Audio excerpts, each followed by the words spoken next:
Mr. Chair, you are now live. All right. Good evening, everyone. We're going live on, what is it, COA TV for City of Annapolis TV, I guess that means. Welcome to the City of Annapolis Board of Appeals special meeting, virtual meeting for November 30th, 2020. This meeting is being broadcast on the City of Annapolis YouTube channel. My name is Bob Gallagher and I chair the board. In accordance with city policy during the pandemic emergency, this virtual meeting allows the public to observe the meeting through the video link. The public also had the opportunity to submit written testimony for the meeting through an online submittal process available on the City of Annapolis website. Links to the YouTube channel and to the comment form may be found on the agenda for tonight's meeting. We'll begin with a roll call of the board. I'll ask our recorder, Tammy Hook, to call the roll, please. Mr. Gallagher? Yes. Mrs. Azali? Dr. Chen? Present. Mr. Burnett? Here. Mr. Dews? Present. Mr. Walsh? Okay, it appears we have a quorum. Before we take up the agenda for tonight, a few more notes on our virtual format. So for those of you watching who are not directly involved in the proceeding, the people you see on the screen are members of the Board of Appeals. When the case is called tonight, representatives of the parties to the case will also appear on the screen. Also participating in the meeting are counsel of the board, Cheryl Woods, our recording secretary, Tammy Hook, one or more city employees who will manage the technical aspects of the broadcast. Also participating, there may be other representatives of the city, including Dr. Nash, the Director of Planning and Zoning, Joelle Braithwaite, Assistant City Attorney representing the Department of Planning and Zoning, and one or more other members of the planning staff. We'll ask Julian, our technology whiz for the evening, to mute everyone but the members of the board. If anyone wishes to speak during the meeting, raise your hand and we'll see what you have to say. As I mentioned earlier, written public comments were accepted through the city website. Comments submitted up until noon today have been made part of the record and have been forwarded to the members of the board and the parties in advance of this meeting. Have the members of the board had a chance to review the agenda for tonight? Yes. Yes. Are there any errors or suggestions for changes? None. I'd ask for a motion to approve the agenda. So moved. Is there a second? Second. All in favor?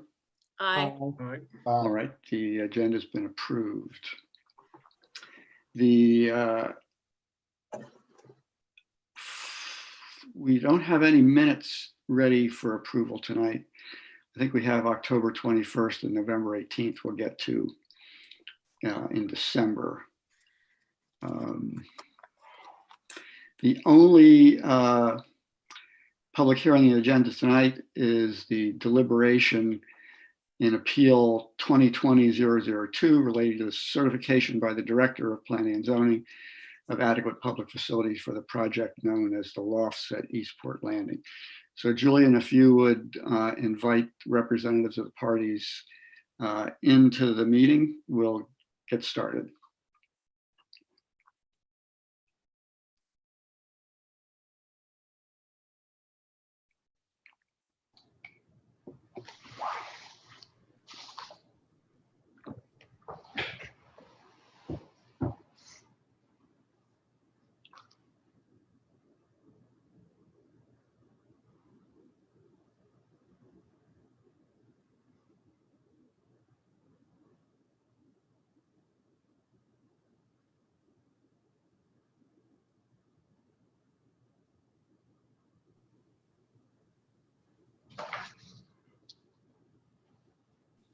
I believe everyone is here now. Okay, great. All right, thank you, everyone. The The evidentiary record in the case is now closed. Public comments submitted before noon today will make part of the record. Tammy will mark them as exhibits bearing a T before the number, so there won't be any additional evidence accepted tonight. For deliberations, the presence of the parties and their counsel is not required, but we're happy to have you present. It's possible that one or more members of the board may have questions that we would direct at council. Hope to keep that to a minimum. If that eventuality should arise, the questions and the responses, of course, need to be limited to legal issues and references only to those facts that are already contained in the record. So first, let me thank all of the parties for their excellent preparation. I think it's made a difficult job somewhat easier for all of us. Again, I'll commend the city for their efforts to give more meaningful effect to the adequate public facilities laws also. As we all know, we're operating under a new standard of review on the record rather than de novo. The transition of the standard review in the middle of the case has not been easy, but we've all worked hard to get it right. We'll do our best. Under the new standard, decisions of the director are afforded substantial deference, but that deference is not without constraint. That constraint is one of the important issues we'll be deliberating tonight. So appellants bear the burden of proving that the director's factual determinations are not supported by sufficient reliable evidence in the record that would cause a reasonable mind to reach the conclusion that the director reached. Or the appellant's burden is to show that director's conclusions are wrong as a matter of law. So I think it would make sense to, as I think we did last time around, consider the 5 facilities that are in question here one at a time.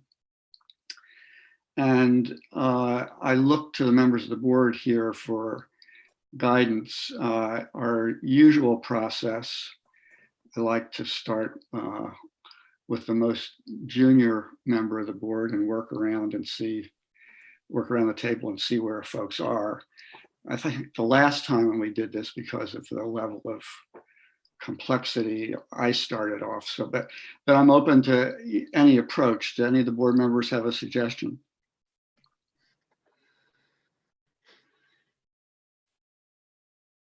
Don't be shy. I guess being the junior member, I'd rather not start with the junior member because I like to hear some feedback. Okay. All right. Then I will begin. So the first issue is police. And again, with great credit to the city and to the applicants, I think, we're not fighting anymore over whether the facilities at issue are adequate. We're really trying to decide whether the mitigation meets the test set out in the mitigation section of the APF law. And in my mind, the touchstone there is found in, I guess it's 22-28-20, maybe B or C, I'm not sure which, where the mitigation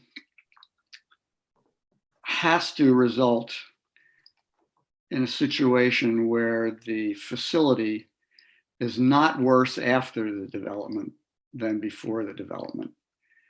And that for me has been the key to evaluating each of these 5 facilities. So starting with police,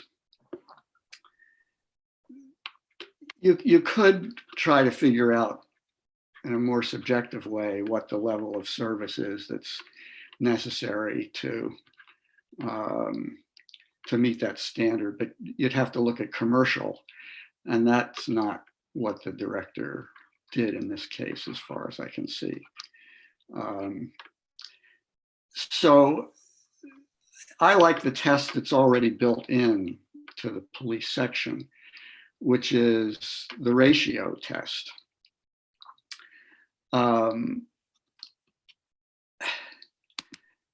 Looking at that, the director has proposed remediation of $50,000 up to $50,000 a year.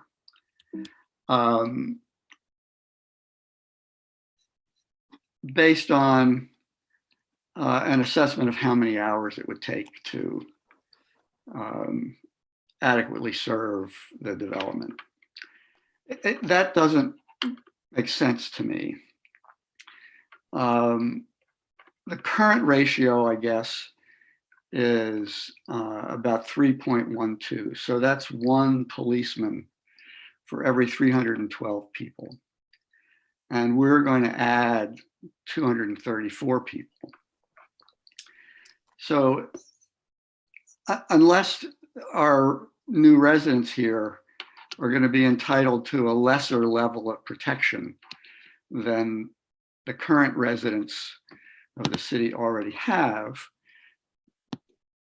the mitigation needs to cover at least 3/4 of a full-time equivalent police person.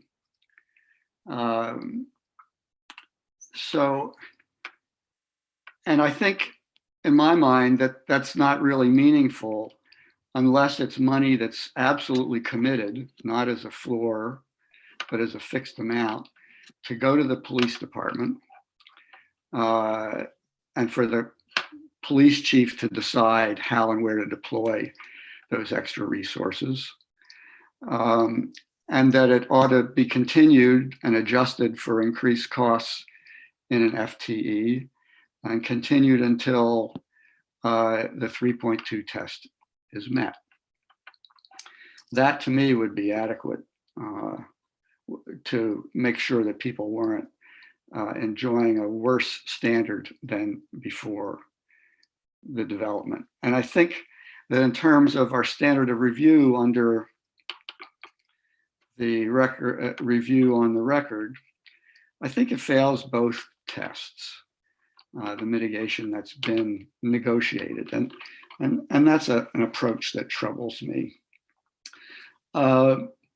First of all, I think there's insufficient evidence in the record to demonstrate that the 50,000 and cameras is going to make it so that people enjoy an undiminished standard. And second of all, I think it's an error of law to interpret the mitigation section of the statute to allow mitigation that doesn't maintain the existing standard, keep the existing standard from getting worse, if people understand that. So that's where I am on police. And as always, I'm very interested in hearing what my colleagues have to say on the issue. And please, to speak in any order, we're not going to pick on Rob or Christian necessarily, as we usually do, but I really would like to hear from everyone who has something to add to the discussion. Would you like to hear the opposite or a concurring opinion first? It doesn't matter. I will offer a counter opinion then. When we talk about the concept that not worse than before, right? Like Bobby, those were your words. And I would make the position that is a more vibrant, redeveloped, engaged, where the community and the residents are engaged in a modern replacement of a long neglected shopping center, an improvement or making it worse. And I am troubled by, I spent some time thinking about this notion of adding the up to 50,000 in the cameras. And I really do, and I do agree with you that I feel that it is in some sense a placating of the necessity to have something on the record that was done other than nothing. Because nothing is not mitigation, nothing is not compromise, but what I heard from the original on the record testimony of the police department was the nature of the apartments, the nature of the development, the call to service associated with this type of housing complex in this type of retail environment as compared to what it currently is will be no worse, and that the police department could handle it. So it is not within the power of the developer or the landowner or the architect or the architect's attorney to tell the city council to add more police officers. And if that's the case, why do we allow any houses, any buildings to be built? Is the addition of one additional house with 5 people in it currently not allowed in the city of Annapolis because we do not have police coverage as necessary?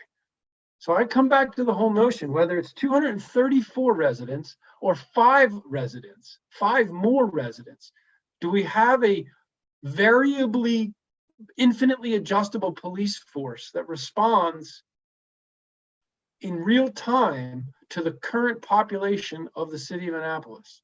Or do we lay that decision under the APF within the hands of the police chief, who has sole authority to make that decision, and say, in a pass-fail condition, can the police chief, can the police department, in your expert opinion, say that you have the facilities to handle this development? And if they come back with a yes, I'm not sure that we're qualified to dispute that. Any supplemental mitigations or determinations or cameras, they're not necessary, in my opinion. It is simply a yes/no question directed at the single authority who renders that decision. We yield to it. Looks like Andrew's leaning forward. I did lean forward, but if Dr. Chen would like to go, I'm happy to defer. But Either way. my thought process is similar to that of Christians, and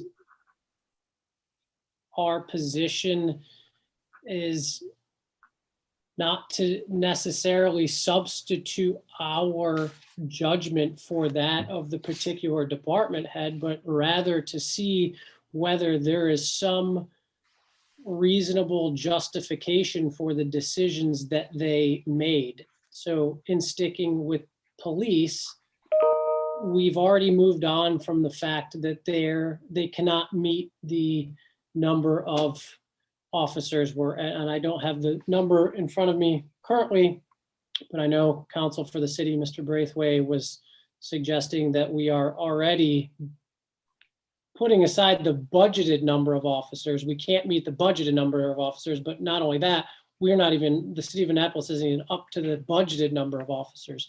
So we're not arguing over whether or not it's adequate. We're, as Bob, you said, we're at whether the mitigation is on the record reasonable. And so based upon the information that the police chief said, and this goes back to what Christian said also, even from the initial hearing, they thought they could meet it without any additional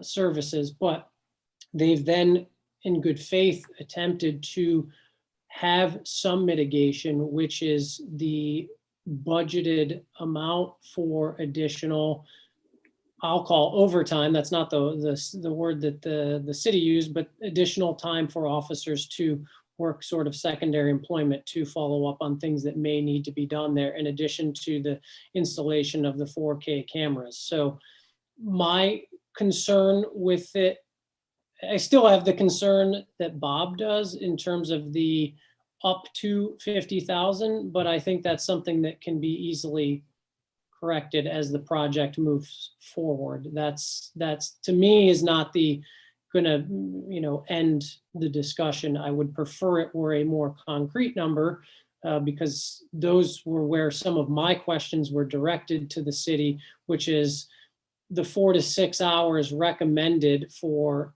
officers to be available for that, for service calls. My question was, can that be accomplished for $50,000? I'm not sure I got a direct answer to that, but if the chief of police, in his professional opinion, is recommending these things, I don't see how, as long as there is justification for it and he has the credentials to do it, I don't see how this board has the authority to say that he is flat out wrong when we're doing an appeal on the record at this point. Dr. Chen? So I agree with the chairman in terms of the standards being applied. I look at the mitigation plan as a transactional document. It's an agreement with the applicant. And when I read the mitigation plan and looked at it from that perspective to determine whether the facilities, the 5 facilities, were better off, worse, or the same. With regard to the police, it is my opinion that under the way the mitigation plan is written, that facility would be worse off. In my mind, the language in the mitigation plan is empty language. It does not follow the code. It allows for private security in lieu of police employed by the city of Annapolis. I don't agree with that. I don't think that meets the law, the requirement. The up to language obviously is a problem, because what does that mean? Who's going to enforce it? With regard to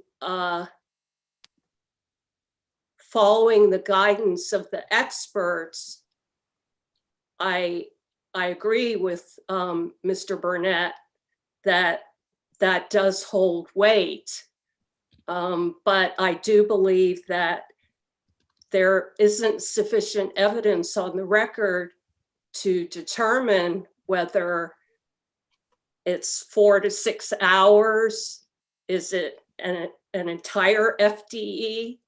I just don't think there's enough information in the record to make that judgment. Also, the cameras, I don't find that to be compelling either. So I would agree with the chairman that the mitigation plan with regard to the police requirement does not satisfy.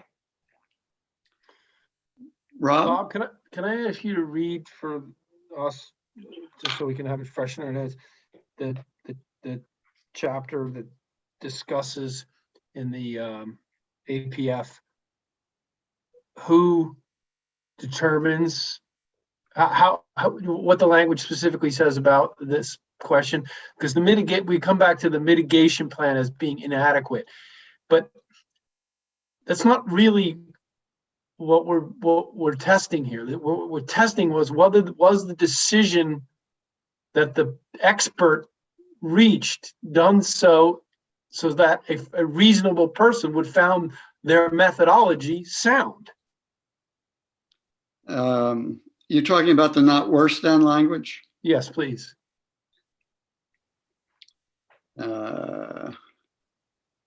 I'm curious if it applies specifically to one of the 5 tests, Yeah, or is it more in general terms? give me a second here. Hmm.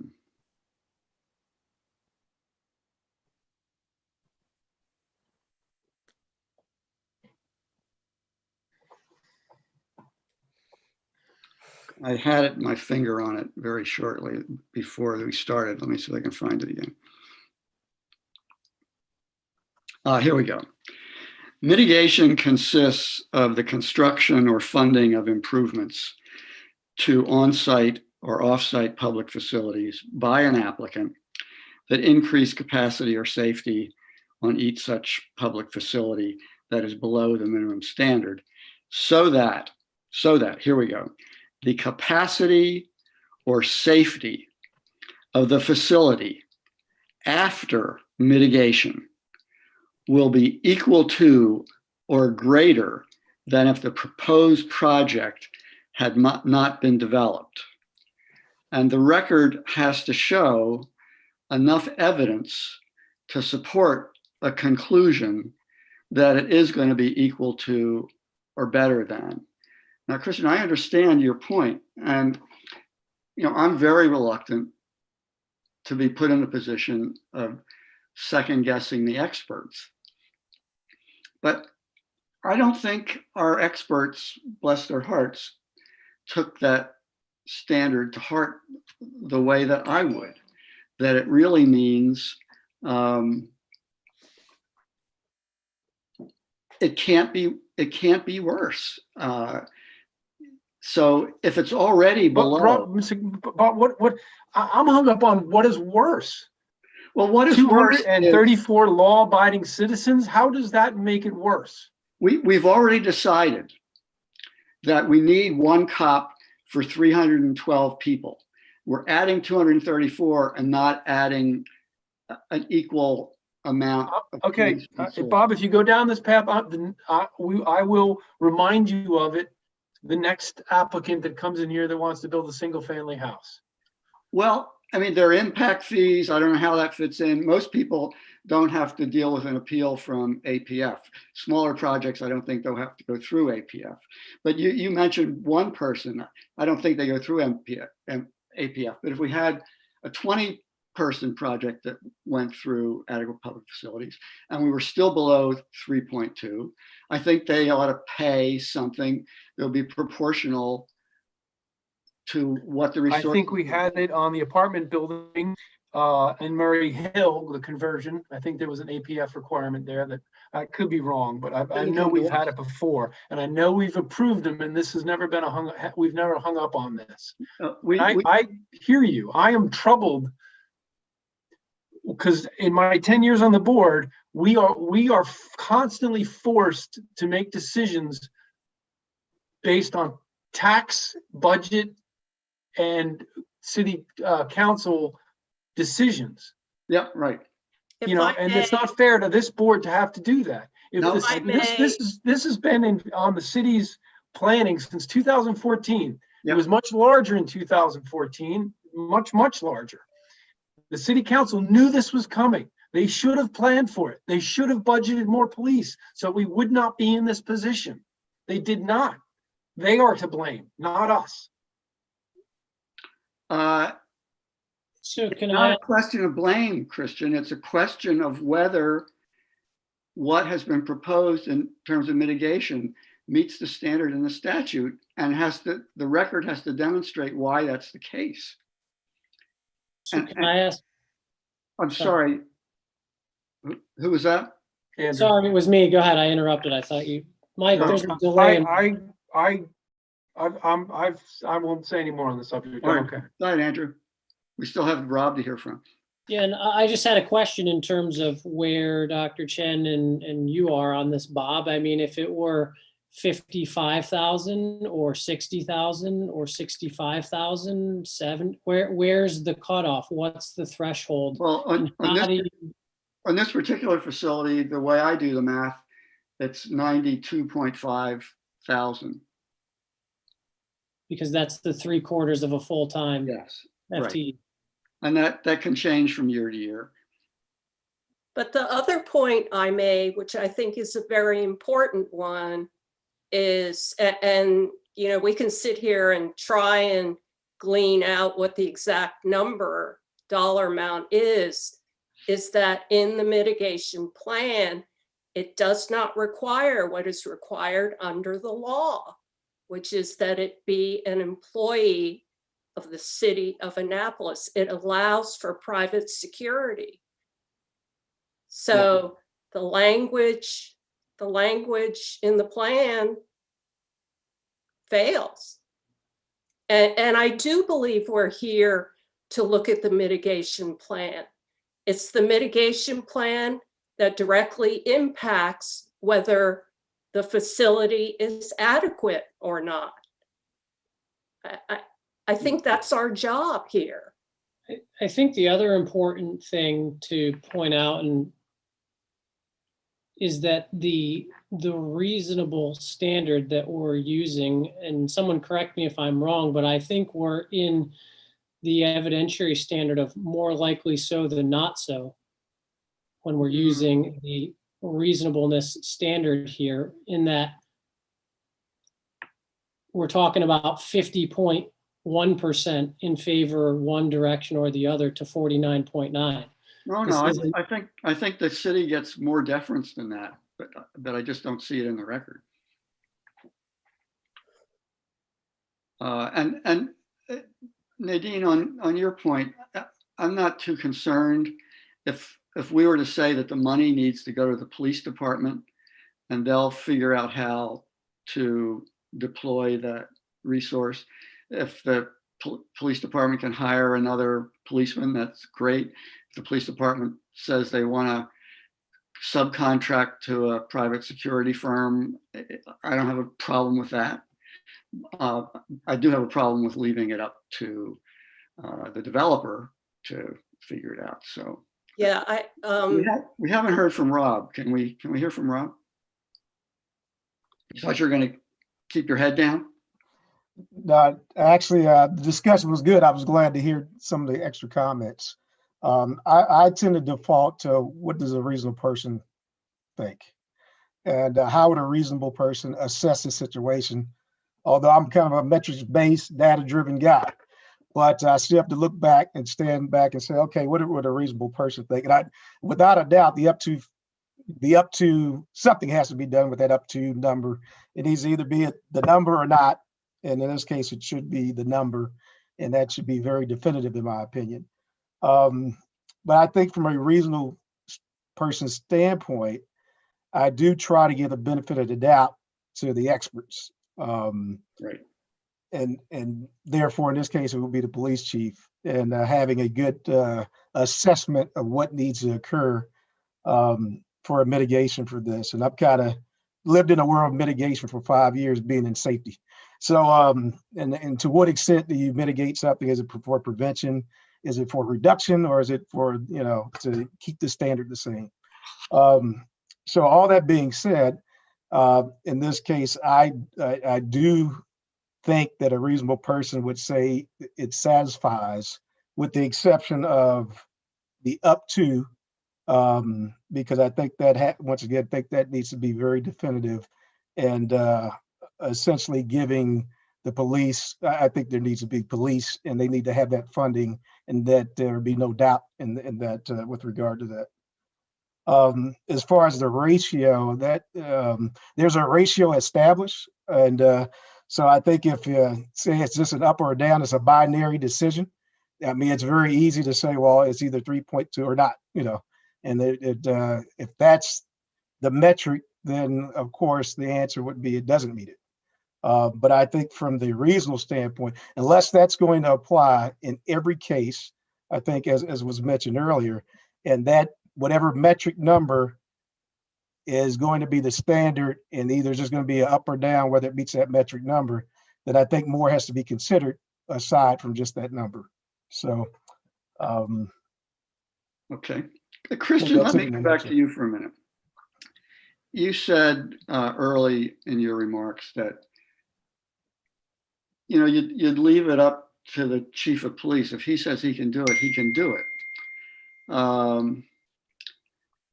Jackie, would you send Michael Walsh the link, please? He can't find it. Will do. I've said that, Bob, in the fullness of the entire soliloquy, where I said, given the nature of the development, the understanding of the shopping center as compared to its current conditions, back to the benefit of the doubt, when I think about the nature of I taking on the role of the reasonable man, if I think the chief of police says, look, I don't see this development as representing an existential threat to the status quo of Eastport. In fact, having a well-lighted, well-populated shopping center, as opposed to a shopping center which is largely devoid of populace at night, represents an improvement to public safety, right? This is all an argument that people could make. Reasonable people could come to the conclusion that a shopping center that has people living above it at night is safer than a shopping center that doesn't. But where do you find any of that analysis in the record? I don't. I say that the chief of police has come to that conclusion, and I can infer that a reasonable person could interpret that could come to the same conclusion. And if I reach the same conclusion as the chief of police in that condition, under those circumstances, then I find the conditions have been satisfied, that there is either adequate facilities current or that it will be made no worse. Well, then why wouldn't the alderman and his colleagues on the council just say mitigation is whatever the chief of police says, instead of putting in there that it's got to be no worse? And you have to show on the record. Because what if they were going to put in, what if this development called for an office tower, not residence, that was empty at night, and I don't know what the nature of the use of the zoning would allow, but instead it created an environment where could be argued that it would be unsafer, that if, I don't know what that scenario might be. So I don't think you can leave it, you have to also have the backstop of no worse. Would the reasonable person also think it as no worse? If it's just the police chief's opinion, then there would be no interpretation for like-minded people to come to the same conclusion. But doesn't the no worse standard mean that the chief of police has to objectively show the facts that support that? There was no evidence they did anything to consider what the policing needs would be for the commercial side of the project. Not a shred. Well, the lack of that homework notwithstanding, we've asked the same question twice over a period of a year, and the chief of police has come to the same conclusion twice. But he contradicted himself. He said it was okay the first time, and then he came back and said, no, you're right, it wasn't okay. Now it's okay. Well, as I mentioned earlier, I felt that was, I don't necessarily know that undermines his position, but he took whoever, I don't want to say the chief of police, perhaps the applicant's lawyer and the developers came back and said, let's throw them 50 grand just to give them something to come back with. Right? I wasn't in the room. I don't know how they came up with that. No, but you have the chief was not going to turn down the 50 grand. But if we put him on the sworn in to give them more testimony, I would venture to guess, if you said, we asked him, do you still think it passes the APF? I still believe he would say yes, even without the up to 50 grand. But is it our job, Christian, to be trying to second guess what was going on in the mind of the chief of police? Don't we need to rely on what is in the record? So for those watching at home, it looks like we're being joined by the last member of the board who had communication and technical issues. Thank you, Mr. Chairman. Yeah, I'm here. I'm still working on the video, but so if I drop out to go to another device, it'll only be momentary, but I am listening. So, Michael, we've been debating on the police issue, Right. and it looks like Nadine and I think more needs to be done, that there's not sufficient justification in the record for the mitigation. It looks like our colleagues are more of the opposite mind. I don't necessarily have a complete opposite, but what I think is that I do believe that city policing will be made no worse by this development. That as a statement, that is my own personal opinion of the situation, right? So Dr. Chen, and your position that shouldn't we insist upon the math that shows how the police chief and I came to the same conclusion? Perhaps. Would I insist on stronger language with regarding, if it came down to this was the only litmus test that had to pass, and I said, yes, I agree with everybody, the 50,000 needs to be cemented into the approval or part of the approval process, or some other number, I can be persuaded, not even persuaded, I'm completely open to changing the language of the up to business. I won't let it be the only decision, guide my only reason to make my decision personally, but I would be strongly for changing that language. Are you strongly against going up to 92.5 thousand? Not strongly. I mean, I think I would love the city to get every dollar it can. I mean, I don't know how that works out in the pro rata to each of the 234 residents, because it will be just passed back to them, right? The cost, I have news for you. The developer doesn't pay for anything. It gets baked into the cost of the project.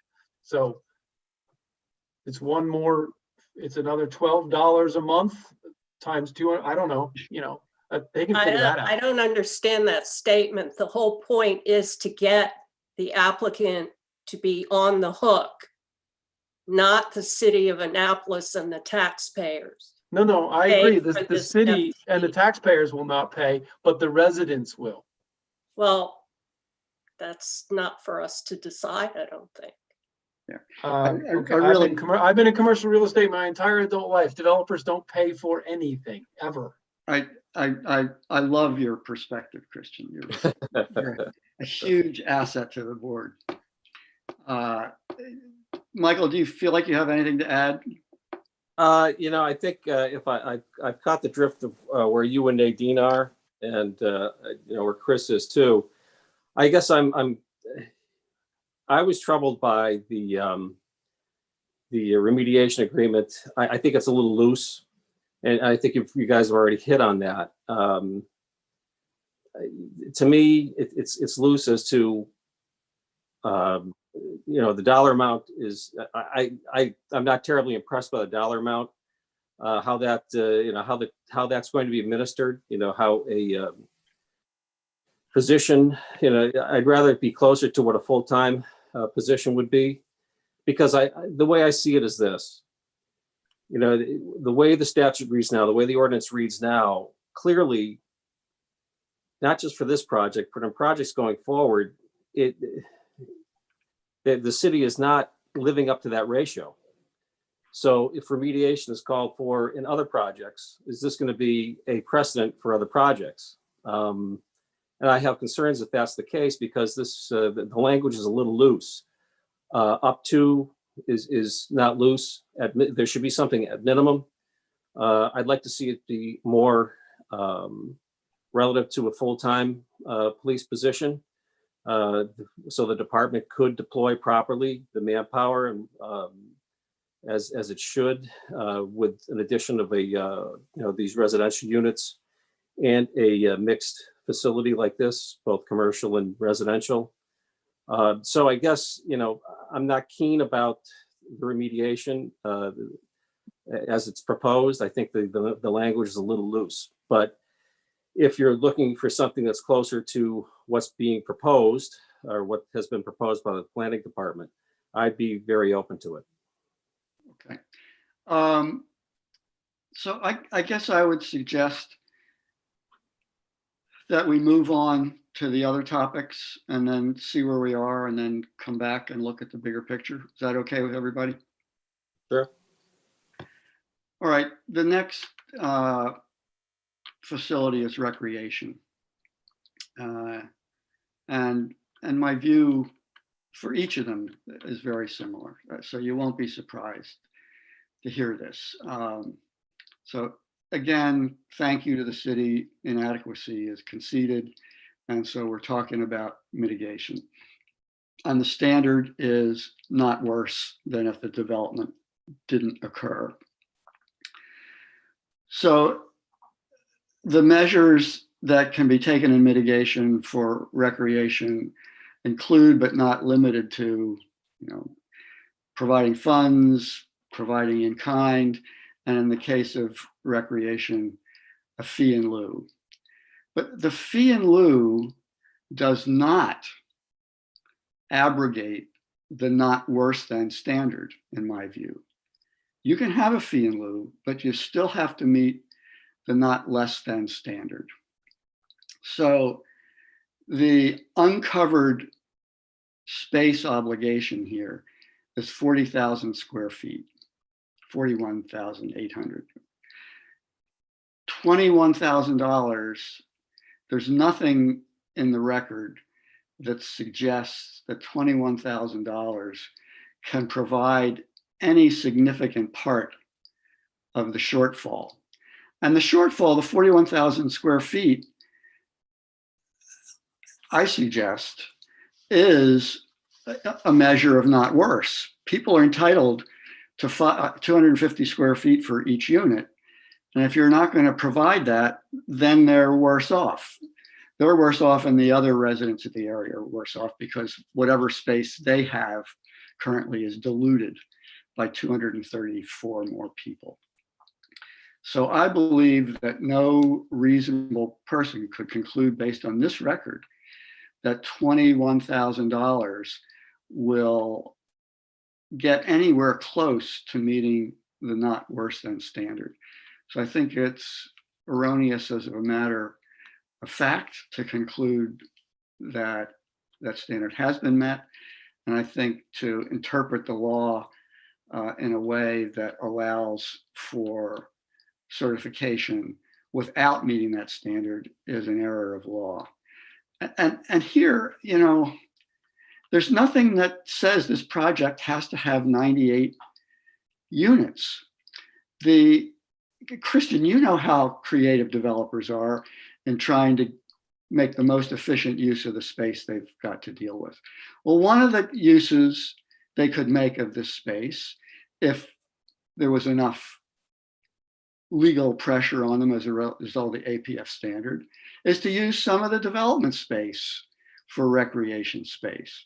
No evidence, not a shred of evidence in the record that that was really considered. I mean, these folks show great creativity in designing these projects. I'd like to see a little creativity and try and figure out how to provide space for the public. So that's where I am. Again, I'd love to hear where everybody else is. Who wants to go first? I'm happy to go. I'm happy to go. I'll take the lead for Mr. Zazali here. I respectfully disagree, Mr. Chair. I think that a reasonable person, while holding their nose, could conclude that 21,000 does not make things worse off. I think the fee in lieu, as we had talked about at prior hearings, the amount perhaps should be increased, but that's not our job to increase that. And so, again, this goes to what Mr. Zazali had said earlier, is that this wasn't a surprise. Everyone's known about this project for 6 years. So if they wanted to increase the fee in lieu, they've had plenty of time to do that. It's not our job to second guess why they did or did not, why they did not increase the fee. So it is what it is. This is one of the ones where I don't love it, but I think that a reasonable person could find that based on the calculations, and I'm not going to do the math, but if assuming the math was done correctly, which I know there was some question about the math, I think it is unfortunately the fee in lieu will not make it worse off, and that that's a standard that a reasonable person could find. Andrew, let me ask you, it's not the 21,000 that makes it worse off. It's 234 people and no more space. How do you conclude that we're not worse off with 234 people and no more space and not enough money to put playground equipment on a postage stamp size lot? So, because we've already determined, the city has conceded that it's inadequate, period. So the next step is to move on to the mitigation phase. The mitigation provides for, as you just mentioned, several options, one of them being fee in lieu. Fee in lieu is money used to, if that were an appropriate option, if that couldn't possibly be a scenario which didn't make it worse off, why would that be an option ever? Because if it doesn't work in this situation, that would never be a scenario in which it could work, whether it was 5 units, 10 units, 100 units, 1,000 units. If the fee in lieu at that number doesn't work for this project, it couldn't possibly work for any other project. And so then we're back to this issue of what Mr. Zazzali raised earlier as it relates to the police. If we're already underfunded in the budget by one police officer, no other project can happen in the city of Annapolis. The same would be true for the fee in lieu. If the fee in lieu doesn't meet a minimum of not making a development something worse, then what's the point of even having it? It could never possibly work. So that's where I come off on that. It's there, it's an option. I don't think it's the best option, but it is an option that when weighing the evidence, more likely so than not so, a reasonable person could conclude based upon the evidence that there's a mathematical calculation that gets us to a position of not worse off. Then, so, would you disagree then that a result of your position is that fee in lieu basically abrogates the not worse off condition? say that one more time. Doesn't your position mean that fee in lieu makes the not worse off condition meaningless? Well, I would ask the question to you in reverse, which is, how is there a scenario in which a fee in lieu could be achieved? If we're saying that fee in lieu is an option, you're taking the opposite position. How could you foresee a scenario in which the fee in lieu could be used? Well, I would say, for example, if they needed 40,000 feet and the developer was willing to carve out 30,000 in a good faith effort to close that gap, that they could apply the fee in lieu to the remaining 10,000. But they don't have to. They're not obligated to. But let's not forget that this is not a binary situation, right? You can have combinations. It's not just fee in lieu, as the city argued. That's not the case. So I agree with the chairman that there are options available to the applicant that will come closer to making it not worse. And I think you must apply that standard. Otherwise, why do we even have adequate public facility? I would argue that taking into consideration that this is a redevelopment of an existing infrastructure, right? There is absolutely no recreational facilities currently there. Zero, none. It is a bleak, paved 1970s infrastructure, right? I do not think, in the infinite wisdom of the city council, they thought of this property when they came up with the fee in lieu of, and that, yes, there would be situations where developments, projects would come up a little short, and they would need a way to remedy it without scuttling the entire project. Because if there was no way to cross the finish line, if it was simply you must in all respects have the recreational facilities equal to the square footage necessary, it would be challenging, right? Projects would fall short of the finish line. So the city came up with a method for which, but they didn't fully consider all possible scenarios. They didn't consider, what if there's none? What if it's a 4-acre lot with 98 units that has no possibility of recreational facilities? Would we, and I don't think they asked the question, would we still consider fee in lieu of a reasonable path to compliance? They didn't consider it, but as it stands, it is a legitimate path. Other people have used it. Other developers have used it. They have paid. I'm sure that's right. I don't know. I'm sure that's right. But our job is to apply the law. And I don't see fee in lieu as a way to avoid the not worse. I mean, you said there was no recreation here before. Of course, that's right. But there weren't 98 living units here before either. And so if you're going to bring in 98 living units, why can't you bring in some recreation space to go with it? The idea is that more living units, you need more recreation space. You don't have to stop the residential development, but you've got to keep amenities in pace with it. That's the point. I mean, Bob, you're suggesting that 30,000 feet, that's a, I don't know what that is, 2/3 of an acre? I'm not suggesting anything. I was just an example. Okay. I'm suggesting that these very creative people who put this deal together can come up with something that will meet their objectives and comply with the law. I don't think it will hold up under appeal, that piece. I'm the only non-lawyer, but I've been through a bunch of these fee in lieu of trees, in lieu of cutting down big trees. They're mathematical equations. This is where I do find it easy to understand.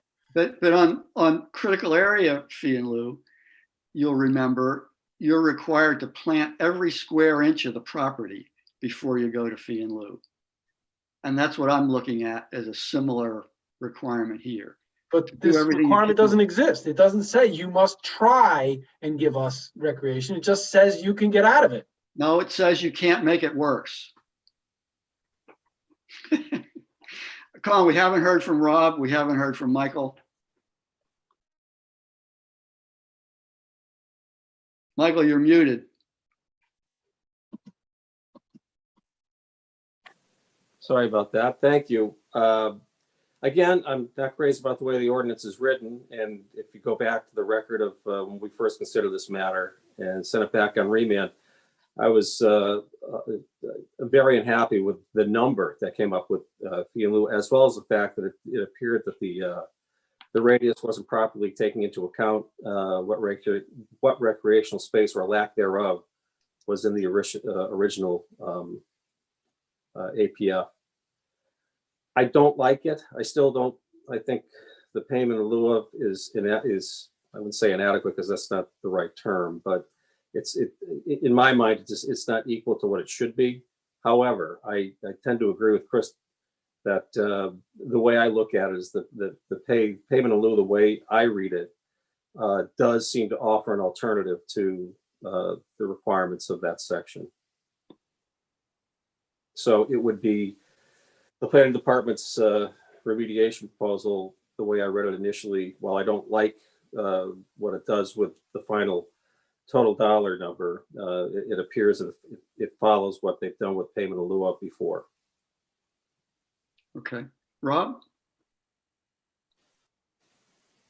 Yeah, I agreed. I mean, this is a definite issue with that dollar figure, because I don't think it does make it worse, without a doubt. I mean, there's no way that you can't say it takes away, it diminishes the space or the recreation space. So I mean, that's, I think that's pretty much a given. That dollar amount is what I have an issue with, is how do you make up for, mitigate the reduction in the space?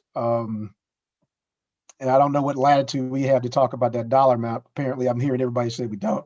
So, but I mean, this is a really tough one for me because I don't think it certainly takes away and it doesn't meet the standard. So, you know, I'm kind of going with the chair on this. I just don't think it meets the standard, and that 21,000 certainly in the proper mitigation. So if the equation is flawed, then a reasonable person would know that equation is flawed.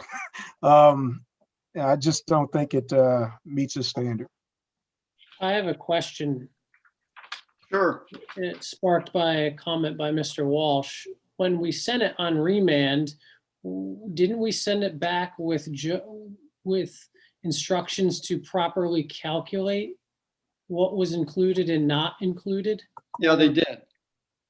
Right, and so with that, we didn't have, and I'm basing this solely on memory, which is never a good thing to do, but I don't recall, I mean, I thought that was the position of everybody, was that the fee in lieu before we sent it on remand was an option that they had. We just didn't believe that the numbers that they used were correct. And the instruction was to correct the mathematical calculation in terms of what's included and not included. Is that not correct? I'm not, certainly we thought there was a problem with the way they calculated it. Whether it's fair to say that was the only problem, I'm not sure. I think we did say that they needed to go back and revise their standards, which they've done to some extent, and do a better job of explaining their decision, which they've done to some extent. But I don't remember. Because anyone saying. Right, the reason I bring that up is because, you know, if this was not something that the board was considering on remand, and it was just, you need to fix your mathematical calculation, then I'm not really surprised that all they did was fix the mathematical calculation to come up with the new dollar amount, as opposed to suggesting alternatives, which would be to develop 15,000 or 20,000 in recreational space. So to me, it sort of feels like we're moving the goalposts here. If when we sent it back on remand, we said, you've included areas that you shouldn't have included, and therefore you have to pay more money, and then they go back and do that. Now we say, well, just kidding. You actually need to come up with a better mitigation plan, which would be to include, you know, 10,000 or 20,000 or 40,000 square feet of recreational space. I feel like we've really moved the target on them, and that's also not fair, since this is coming back to us from a remand based on our instructions originally. I'm not sure that's a fair characterization, Andrew, because, you know, one of the things we said was the work you've done here, you know, in the first round, you've done basically without paying adequate attention to the purposes of the law and how you're going to accomplish what the council wanted us to accomplish. And I think they understood they had a do-over and a wide scope to do whatever they needed to do in the do-over on these 5 to better meet the purposes of the law. So I doubt that anyone felt constrained that they couldn't go beyond recalculating this thing. And they didn't. They made some changes that we didn't talk about in calculating. But anyway.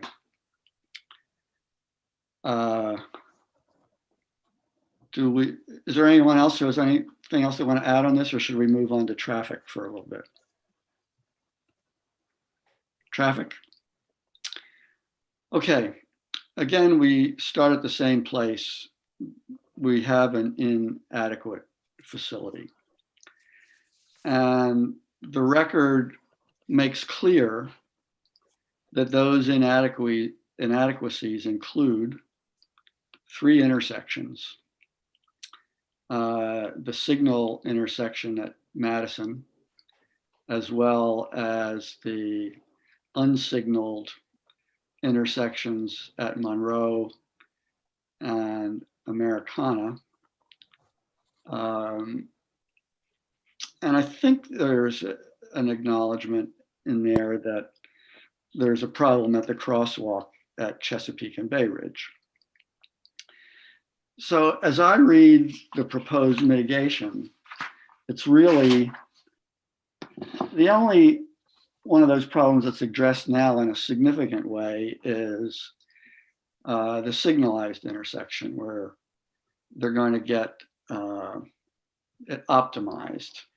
And I've always been uncomfortable that the commitment to do that seemed wishy-washy to me. We'll cooperate in it. And I guess we have to do that because it's really up to the state or the county or something. But in my view, the mitigation ought to be enforceable.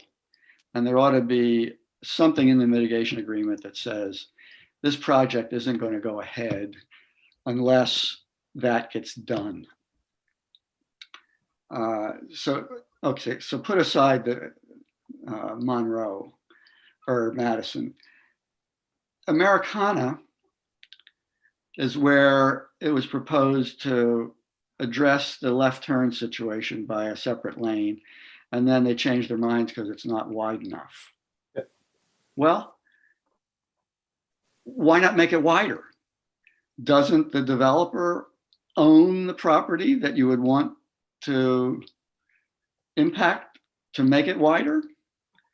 And are there other, so it's going to be worse there because the occupants in the 98 new units and the revitalized commercial are going to be coming in and out of there and trying to turn left. And they say there's adequate queuing. Well, I don't understand that either when you take into account the parking and how close the exit is to Chesapeake Street. And then again, I don't see any significant mitigation for Monroe. I guess we'll get to the crosswalk when we get to non-auto, but those are my problems with the mitigation for traffic. So I think that the signal's got to be fixed, and something needs to be done about easing the left turn problems at the other two intersections. And I don't see why it can't be done when the applicant controls at least some of the real estate that you'd need to do that. So I don't see how a reasonable person could reach the conclusion that doing nothing but repainting and signalizing, optimizing the signal isn't going to leave traffic at those pinch points worse than it is now. It's already terrible now. It baffles me that we agree that a D level of service is fine, but to have it E or F without any real prospect of fixing it at the Madison and Monroe intersections, I don't see how any reasonable person could say that's not worse. So again, I think that results in conclusions of fact that are not supported by the record and an erroneous interpretation of the not worse standard. So there we go. Who wants to come after me on that one? I will concur with you on that one. You say eloquently where I am. I'm just amazed that the remediation took out a left turn lane that in the initial APF, was then found it was going to have a left turn lane, and then found that it didn't have the proper turning radius for buses, which go in there on a regular basis. And thus, let's take out the left-hand turn lane. That's a terrible intersection. Sight lines are awful. It's just a bad intersection. And I cannot imagine that my recollection of where the plan is, and it was discussed in the records about where the parking garage egress and access will be, is right there, right about where the tree is on Americana, at the corner of Americana and Chesapeake now. you know, that's going to be where cars are going to be coming out. There's no left-hand lane turn. You've got the postal facility on the other side, Watergate, the traffic. And then, you know, potentially if you have this many units, figure at least a car, if not a car and a half per unit. Probably most of them taking a daily, if not multiple daily trips, trying to negotiate that. I find that it's sufficient. I really do. And frankly, amazed that the remediation package was somewhat abrupt in its conclusion and gave kind of short shrift to some of the comments that certainly I made and other members of the board made as to concerns about traffic in there. Apart from the fact that the traffic study was done, and admittedly, you know, I'm sympathetic to the applicant's plight that this has been a long process, and the traffic study was performed quite some time ago.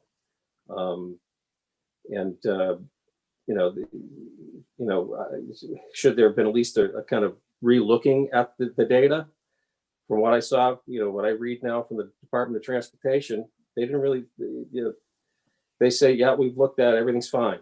Everything's fine. They don't give us any backup as to what they did that all of a sudden said that, yep, we're going to take out the left-hand turn lane at Americana and everything will be just fine. You know, it would have probably failed previously without the left-hand turn lane, but, you know, magically it's okay now, but we don't really give you any backup as to why that is. I'll say my other comments about the non-auto. I agree with you, Mr. Chairman, about the signalization should be required. It shouldn't be something that's left to an understanding, of course, that when it comes to time to sign the certificates to develop it, you know, that's when, you know, the requirements are made. But I feel more comfortable if a remediation plan required that the signalization be done and done now. That's just a few of my comments. I won't go on because I pretty much agree with what you had said previously. Who's next?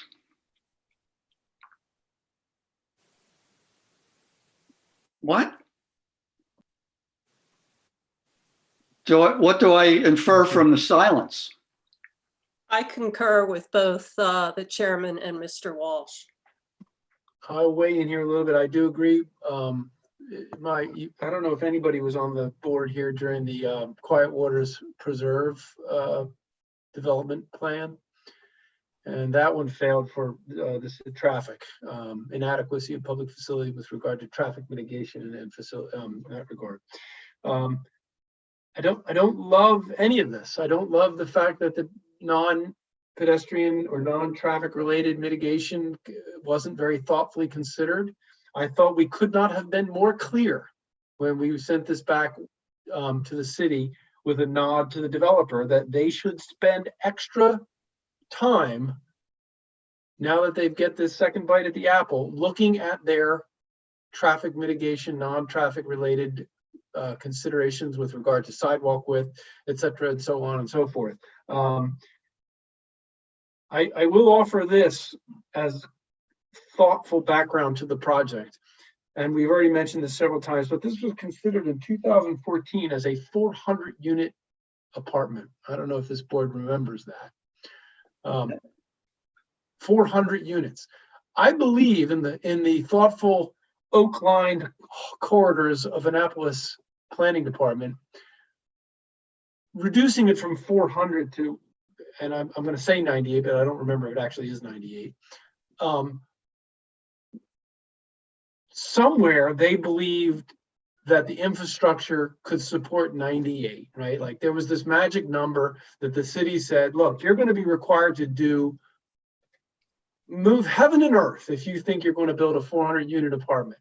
And back and forth over the previous 6 years, they probably came back and said, well, what can I build without reinventing Eastport roads?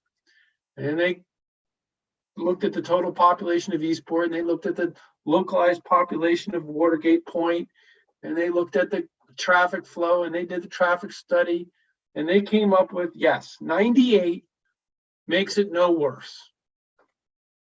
Okay, all reasonable people can roll their eyes, drop their shoulders, and go, how can that be? We all know that one more car, in theory, makes it worse. How could 98 not? Right? With with the promise of a potential synchronization, with the lost promise of the left turn lane and some other things, I do feel that the underlying infrastructure to allow the apartment building to be built, complex to be built, exists. Did they demonstrate that? Did the departments come forward and say, here's how we're going to make this work so it's better than when we found it? No.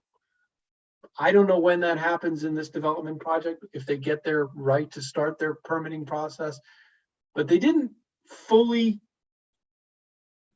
demonstrate that they have a working solution to not make it worse in their proposal. But they did have a traffic report, which is what the city says they must submit. And they did.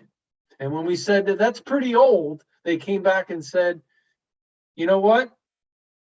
For reasons I don't remember, the old report is better. It's more strict. It had tighter scenarios. I think the standard changed or something changed that they would actually be held to a higher standard by using the data in the older report.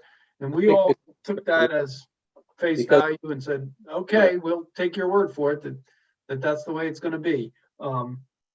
And this is another one of those situations where we are not here to approve a specific design. We are not here to approve exits and egresses and parking lots and stripes and arrows and lights and turns. We are just here to answer the question, did they do a traffic report? Does the traffic report comply with what's required by the city? Did that traffic report say that it would be no worse and that this would work? And then we all have to come to our own decision whether they did those things or not. No, but Christian, what they found is that those two intersections are going to continue to operate at an E or maybe an F in one case. And that being the case, adding traffic from from 90. I get it. I agree. Well, as I said, we all can't believe it won't be worse. Yeah, right. And I think what you were talking about, the city made a good faith judgment that this isn't going to have a negative impact. I mean, that's essentially the city's position on police and on recreation and on this and probably on the others. And I don't doubt that's a good faith judgment on their part. But the rule, I don't know there's a de minimis rule somewhere in here that you don't have to meet APF unless your project is so big. When the project gets to the big enough where you've got to meet APF, then you got to meet APF. And it says not worse, and it clearly is worse. Anyway, let me stop beating that. Is there anyone we haven't heard from who would like to be heard? Are we covering non-auto? I Yeah, heard. that's next. Oh, okay, then I'll hold my comment. I bled a little into it. Yeah, sorry, I got confused. They're good. so closely aligned that they're not Yeah. really different standards. They have a architectural hyphen connecting them. So,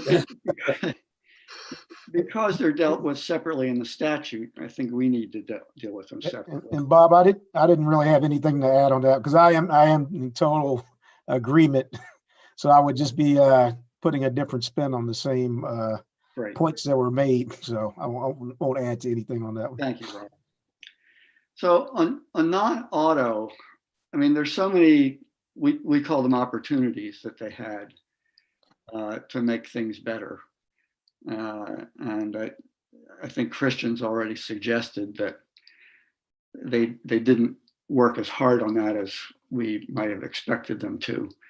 But I'm not focused on everything. I'm just focused on a couple of the most important things. I mean, the city, the goal again is to increase accessibility for non-auto, and the standard is not worse.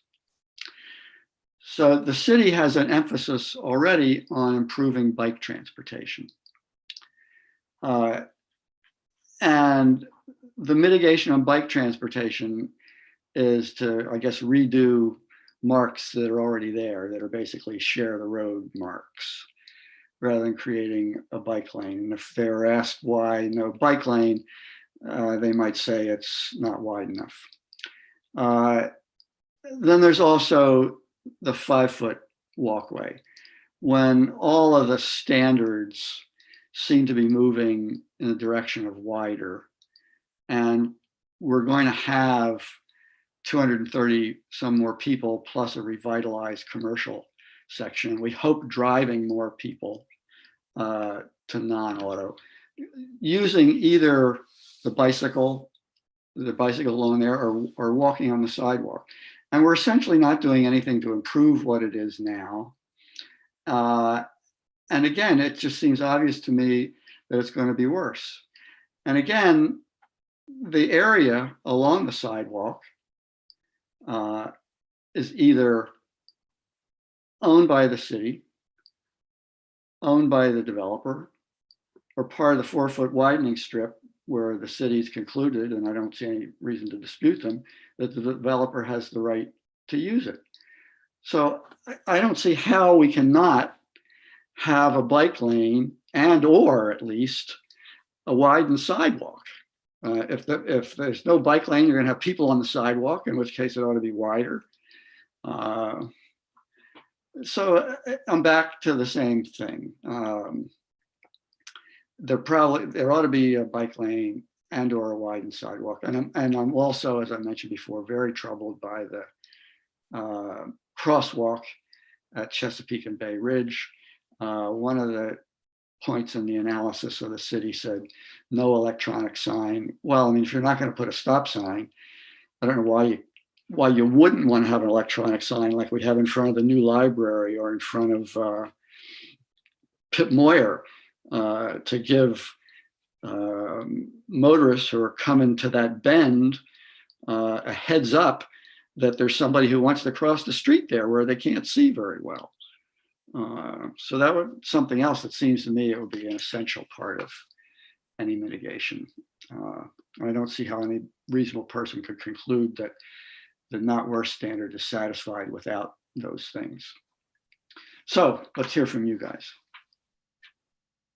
I agree with Christian that there is a hyphen between the traffic and the non-auto. I am really very upset that I felt like, in our opinion, the board was very clear that especially with this multimodal transport center, whatever you call it, that's required under the site plan, how can it possibly be put in safely without some kind of restructuring? And it's very disturbing to me that the city completely ignored that, in addition to other concerns. So I agree with the chairman, and I add a special emphasis to this area of this multimodal transport center. And where is it going to go? How's it going to operate? How are you going to have a bike lane in addition to this multimodal center with buses and Uber cars and pedestrians in an area that is already not safe?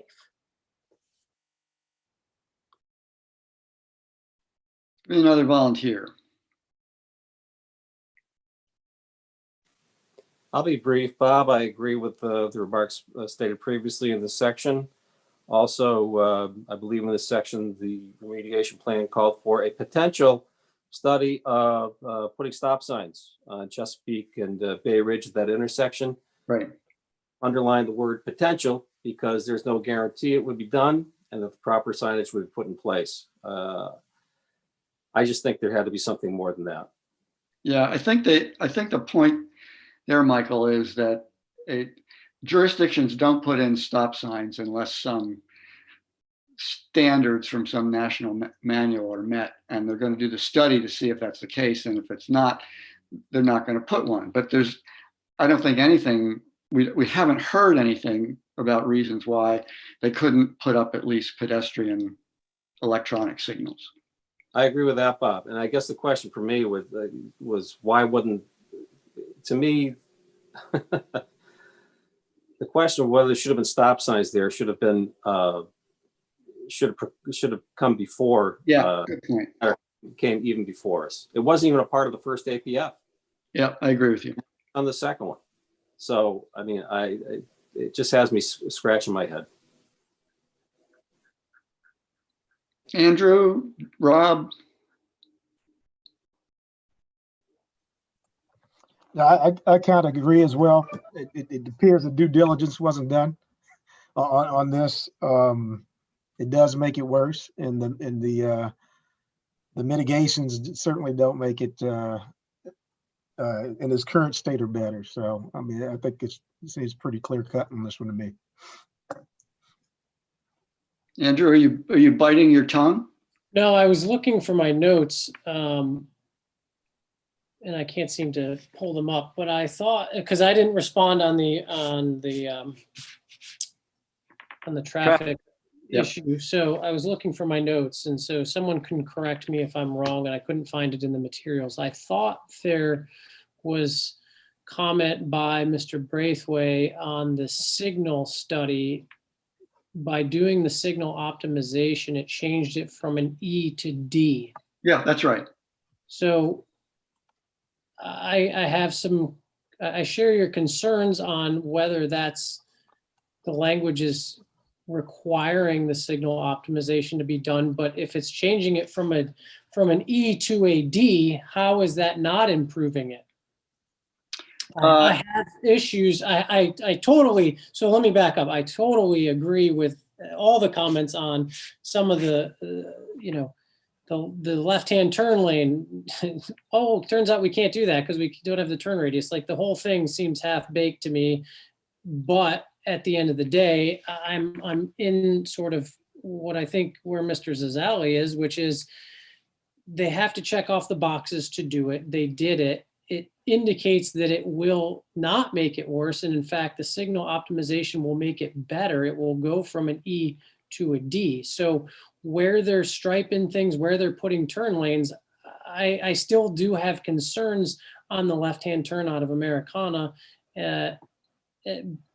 especially based upon where the exit will be from the facility and from the apartments themselves. But that's not what we're here to decide. We're here to decide whether the facilities can accommodate the additional traffic, and based upon the traffic information that we have, the signal optimization will actually improve traffic. Yeah, that's fine. I think that's adequate mitigation for that intersection. I think where the problem is on traffic is the other two intersections. And there's Americana and Monroe. Right, and there's no mitigation, substantial mitigation there. But I don't think we have any information that it's going to be worse. Well, the information that's going to be worse is that it's already bad now. It's an E now, and that there are going to be 234 more residents going in and out, as well as a revitalized commercial area that hasn't been used in 15 years, adding to that traffic. So how could it not be worse? Yeah, I'm not giving a whole lot of pushback on this, because this intersection of Americana and Monroe, I shared similar concerns. So the similar concerns with the non-auto pedestrian, whatever we're calling that conglomerate of all things non-auto. I also share some concerns, and I think I specifically agree with Dr. Chen in that we were pretty clear. These were two very important things to the board that we needed to see addressed. And I don't feel like they gave them the adequate consideration or the importance to which we suggested over the summer, or whenever that was. I've lost all track of time. I guess that was last summer, this summer, I don't know. whenever that was. I guess it was the last winter. So when we had the discussion of what we wanted to see, I don't feel strongly that that was done to meet and address the concerns. Shall we move on to stormwater? All right. Unlike all of this other engineering stuff, stormwater is the one thing that I have a little bit more familiarity with. Again, it's conceded that there's an adequacy problem at the outfall pipe at the creek. And I personally wouldn't challenge the calculations for the capacity of the pipes and the amount of runoff to expect from the calculated impervious surface. I think that was all done in good faith, and it's probably as close to right as anyone is on those things. But it's perfectly clear and conceded that there's a problem at the outfall. And I believe that the rules under Title 17 on stormwater say that where there is channelization, it has to be corrected. But nevertheless, I mean, without even relying on that, is it going to be worse? Well, I think it's also conceded that there's going to be more stormwater as a result of this. And quite correctly, the city has focused on how we're going to get the mitigation done for the channelization of the stream. And they came up with 6/27 of the engineering costs. The basis for that isn't clear to me. I think the appellants made a pretty good case in their brief for the math that suggests more like 40%. But I can't claim to have a definitive word on that. But my biggest problem is that it's with the engineering cost. I understand that this is the kind of thing where it's likely that there will be grant money available. I also know when you're applying for those grants, and of course the developer doesn't want to pay for something that grant money will eventually cover, and the city doesn't either. But I also know that in the case of those grants, if you have equity money, cost share money, it's easier to get the grants.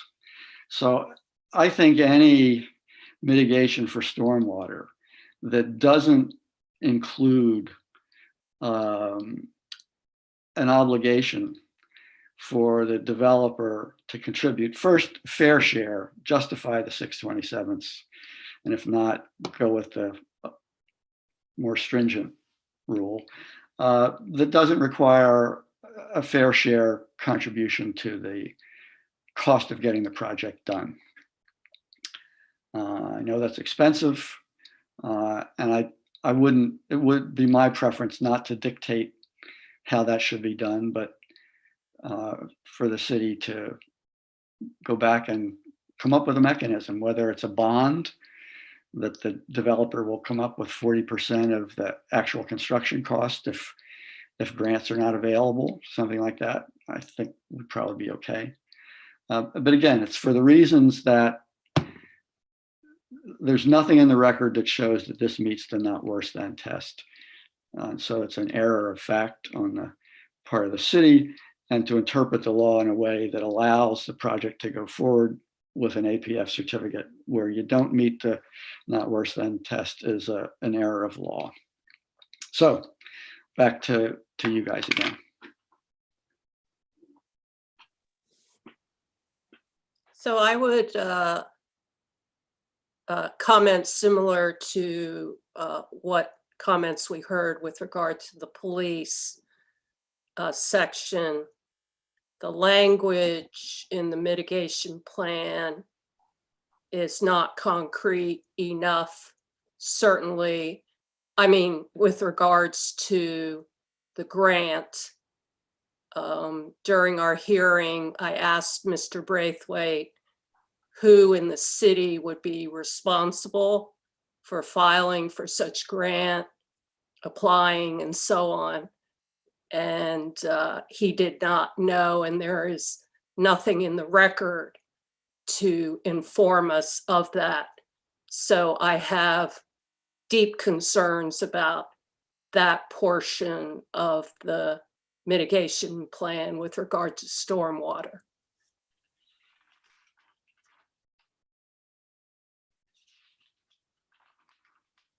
Who wants to be next?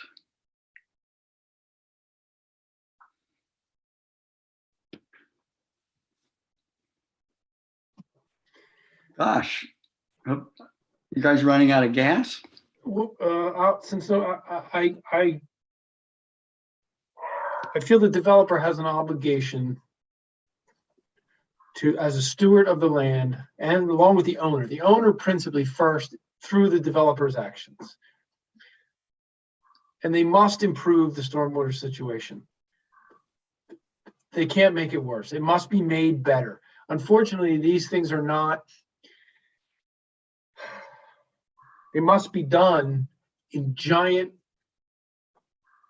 public work-sized efforts. They are not, the developer cannot choose a certain level of participation in the stormwater infrastructure of the city of Annapolis to upgrade, but they can be obliged to pay more than an irrational algebraic fraction of a number.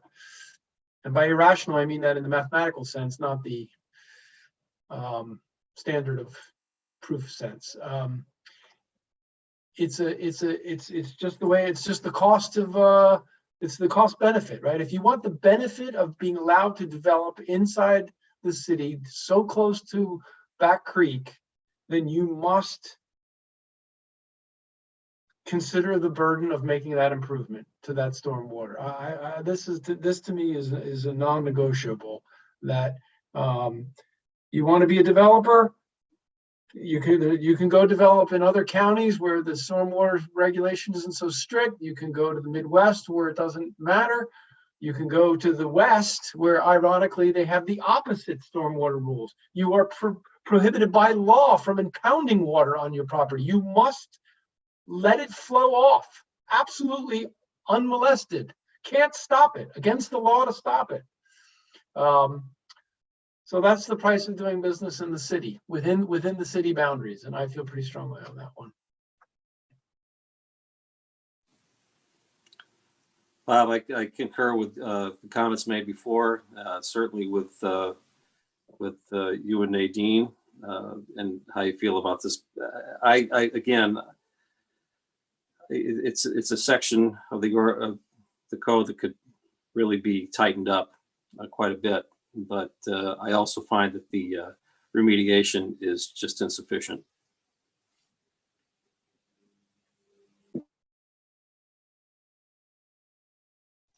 I mean, I don't have anything different to add than what's been said already, so I'm not going to belabor the point.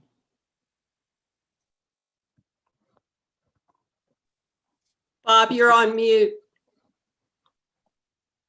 Thanks. There was a fox barking at my dog, and my dog was barking back. So I put on mute. I think that it's pretty clear that we want the city to do a better job on stormwater, traffic, and non-traffic. It's a little bit less clear in my mind on recreation and police, but I think in both of those cases, we at least want them to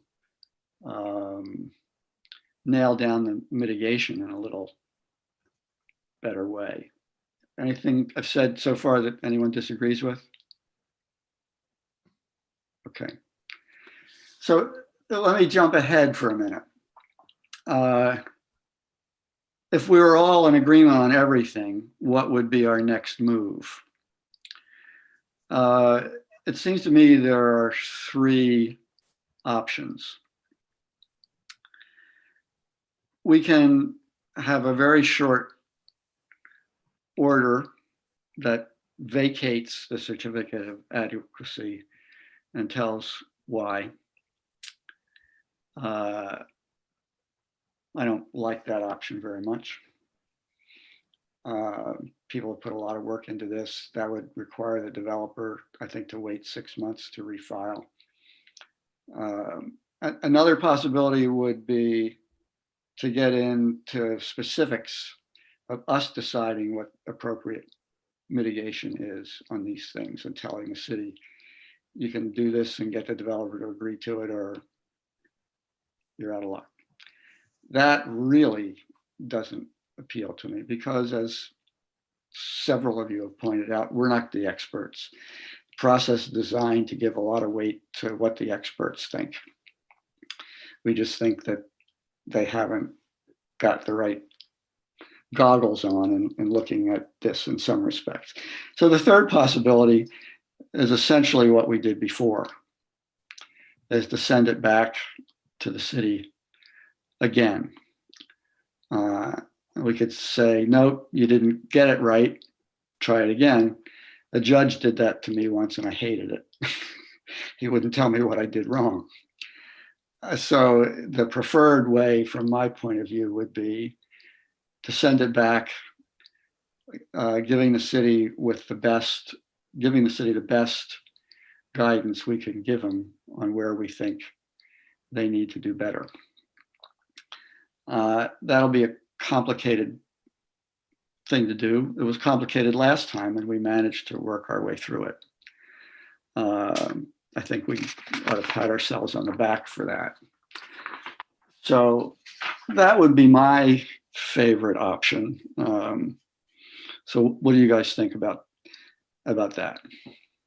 Mr. Chairman, I would argue strenuously to vacate.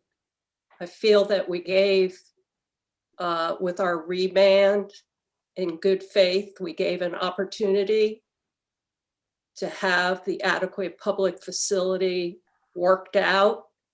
And it came back, in my mind, extremely distant from adequate. And I believe that all the facilities under the mitigation plan would be made worse. And I feel that unless our guidance is very specific, we're going to be in the same boat. So I would vote to vacate. That would certainly be the easiest thing to do. I think I would just point out that if that's the way we decide to go, it may be that we won't have the votes to vacate either police or recreation.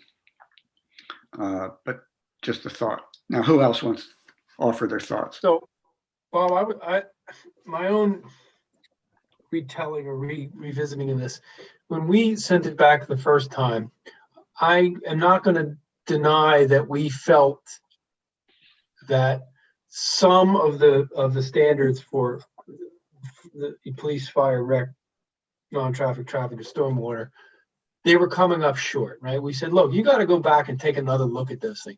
But principally, I think our message was, if you feel strongly that you are meeting those criteria, then show us your math.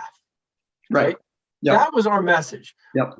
We did not take a vote, correct me if I'm wrong, on whether they passed any criteria.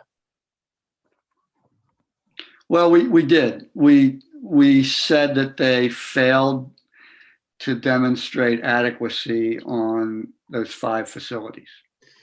Did we? Okay, so we were saying that they failed to meet it on all 5. Right. Back in whatever. Yeah. That was. And we said, but we're not going to render that vote.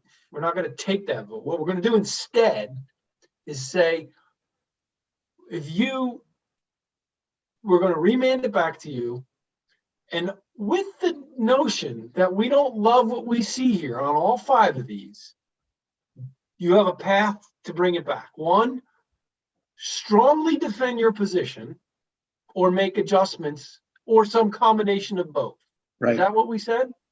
We did, but we did find that they were inadequate, but we said, we're giving you a chance to fix it. Okay. So what we said to them was, do one of those three things: strongly defend your position, make changes, or a combination of both, and then bring it back to us. Right. What I Right. felt they did was none of those three things. I think they gave us a weak effort in the middle one, where they defended their decisions a little bit more.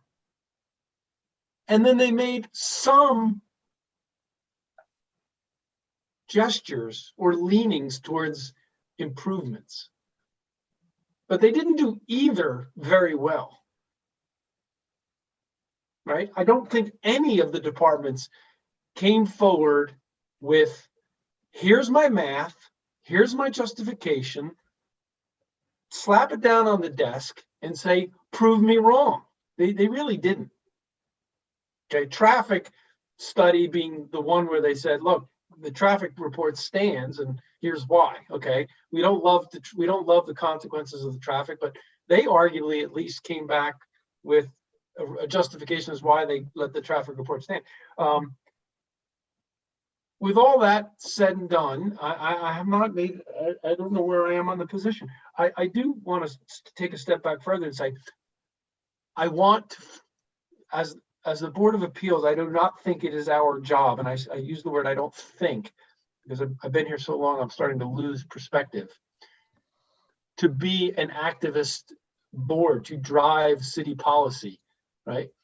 Right. This is a development this is a project that should happen. It is a neglected, underutilized surface parking lot in a really wonderful part of town where I have property less than a third of a mile away. And I have watched it since I bought that house in '97, wondering what's going to happen to that shopping center since 1997.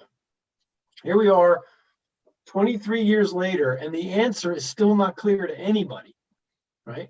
The physical building, the 98 residents with a sound architectural design that is complementary to the neighborhood, despite all the arguments against scale and scope, should happen. It's all the other stuff that they can't get right, right? So that's where the public facilities part. Yeah. Let me respond to Nadine and to you to an extent on why I lean towards the third option. Assuming we're going to find that at least some of the board, the department, the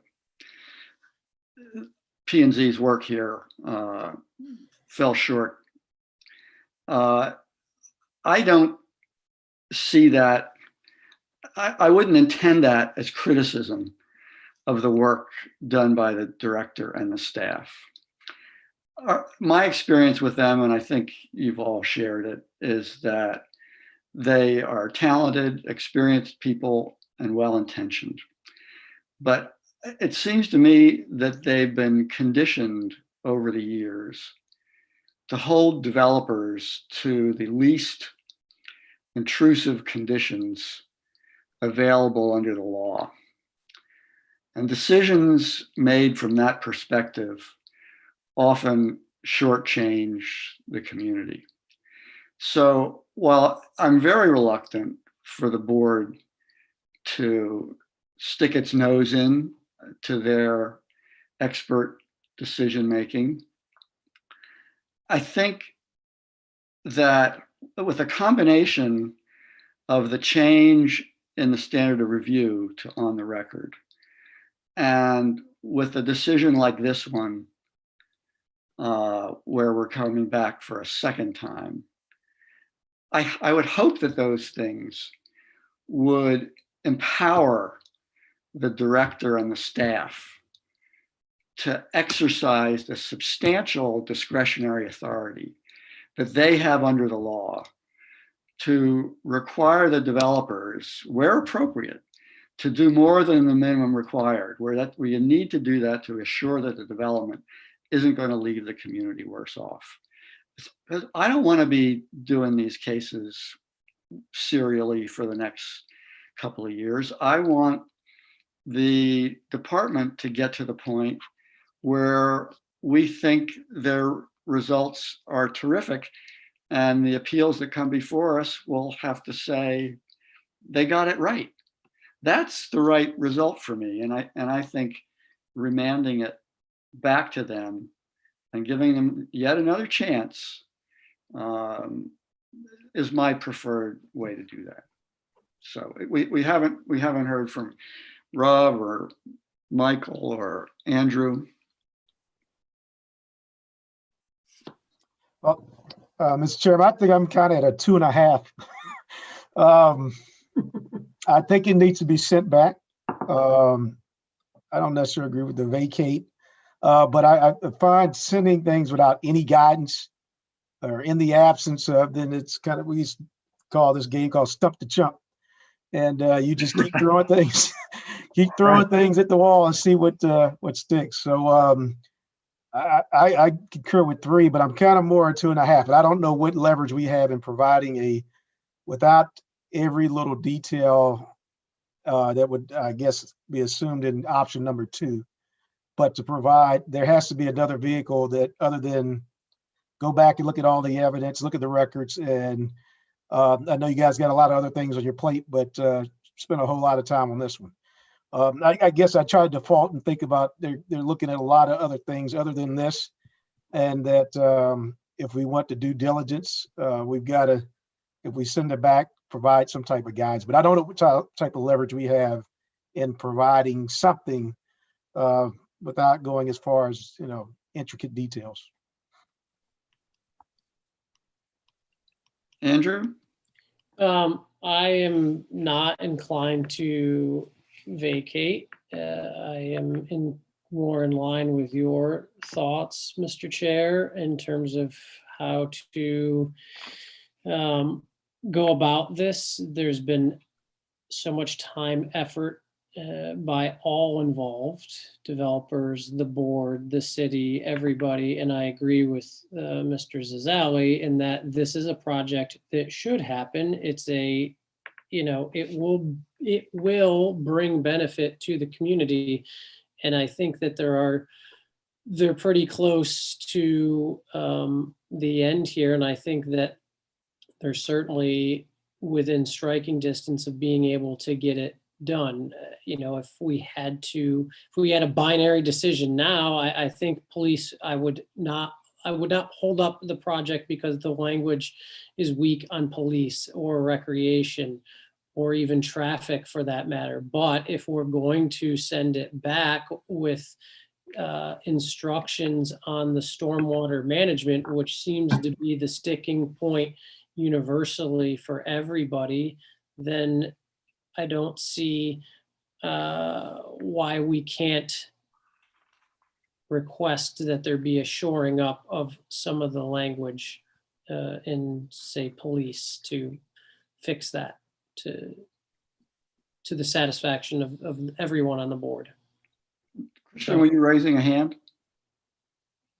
Oh, me? Yeah. I was scratching a flea. Oh, scratching.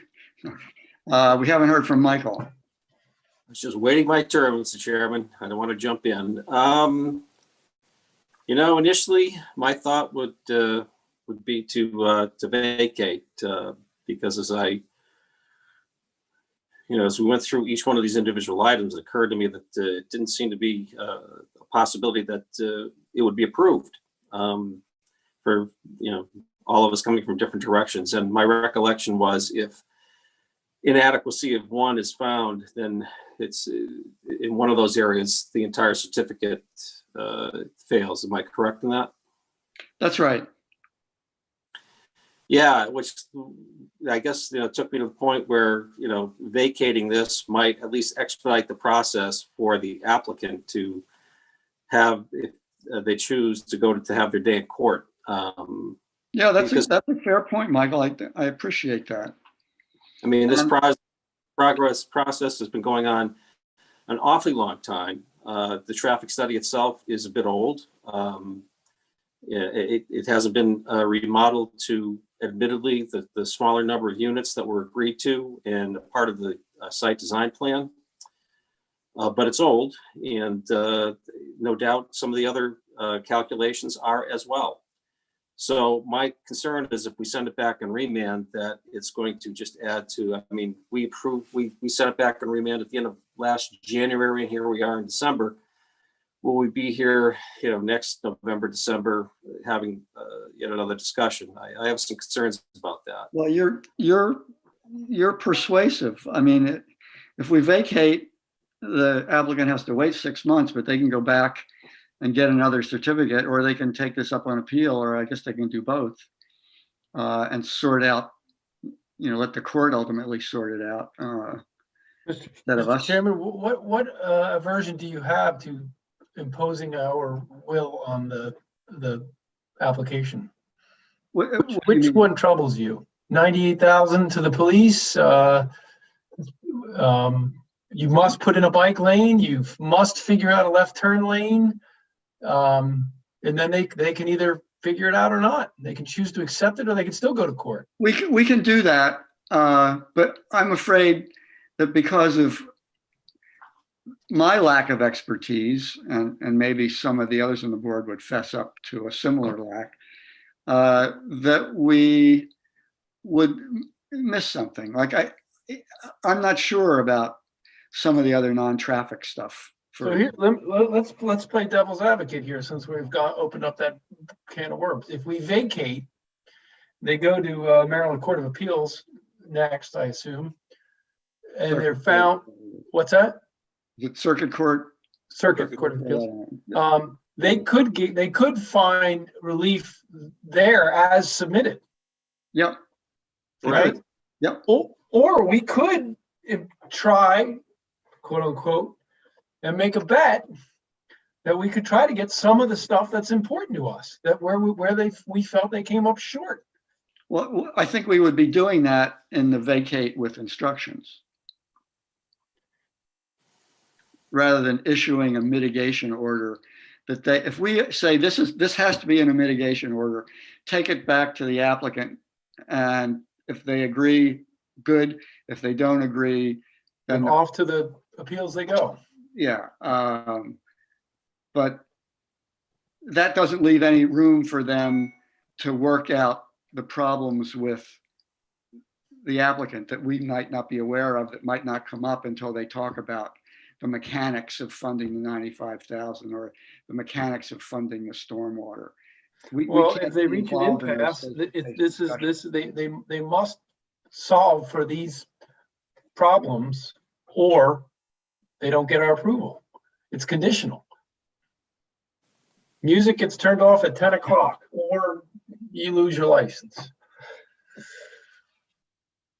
Well, one thing that Christian said earlier that stuck with me as I was considering about vacating or not was, and Mr. Chairman, you mentioned it too, is that the standard of review is different now that it's on the record.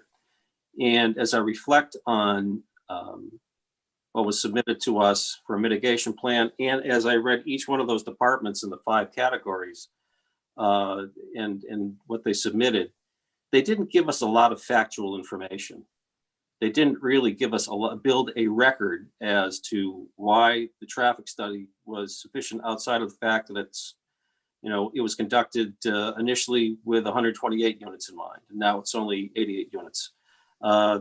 There's virtually, there's not a lot in the record that would really indicate to me, in my inexpert opinion, to make me feel as though they properly address these things. I just don't get that. And should we give them another bite at the apple? I mean, if I'm sensing my colleagues, that seems to be the direction we're going in, and I could certainly go along with you. But there is an attraction for me to, and I don't see it as the easier road, but I think, if we gave them a shot, this is what came back. I don't have a great deal of confidence that what's going to come back is anything more. I would love to see more coming from the departments that would explain their justification beyond, a sentence or two.